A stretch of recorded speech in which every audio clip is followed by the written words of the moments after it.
Russia has started dragging decades-old tank fleets onto the battlefield in Ukraine.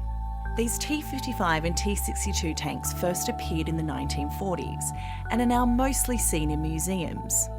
They're around about that 60-year-old mark, and I just wouldn't have thought that they would be dragging the bottom of the barrel so much to bring these tanks out. So why is Russia rolling out Dad's army? A report from the International Institute for Strategic Studies found Russia had about 3,000 operational tanks when they first rolled into Ukraine last year. Its tanks were composed mainly of T-72 or T-90 variants.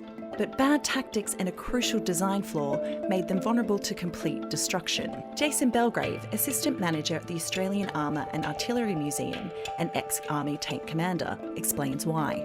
With inside the turret itself, so where we have the gunner and the commander sitting, below them is a carousel.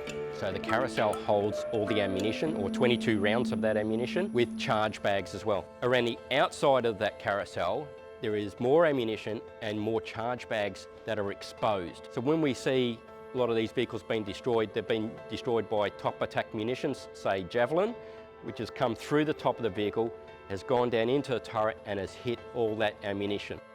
Dutch open source verification outlet Oryx has counted around 1,900 Russian tanks have been destroyed so far. And at times, it's not even a powerful weapon that's causing devastating effects. Earlier this month, footage reportedly showed a T-72B being taken out by a cheap R-18 bomber drone.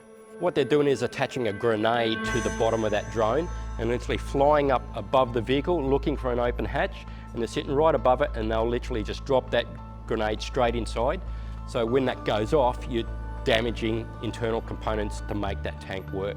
It's just a quick and easy way to disable a tank using a drone. So this is an absolute embarrassment for Russia, I believe, as with their tanks that they currently have, now to bring out these old dinosaurs, which really aren't comparable to anything else that's on the battlefield at the moment. Ukraine, although is supported by the West and with Western technology, I think we all agree that it is the underdog.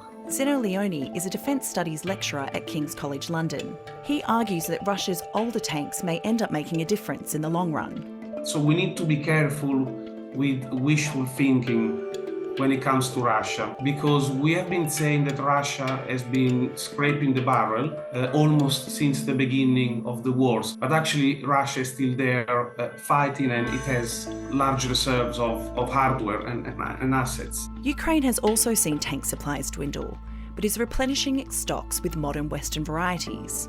Around 230 NATO tanks have now arrived. But while Ukraine may have the edge in quality, Russia still, despite its losses, has the upper hand in quantity. Recent reports suggest Russia may have as many as 5,000 older tanks it could bring into the conflict. So quantity really matters here in this conflict. And I think if it were more tanks, they could have made a difference in Bakhmut, where the conflict has been very tight. And with Kyiv unlikely to have its fighter jets coalition combat ready anytime soon, the conflict could remain bogged down in a war of attrition for months.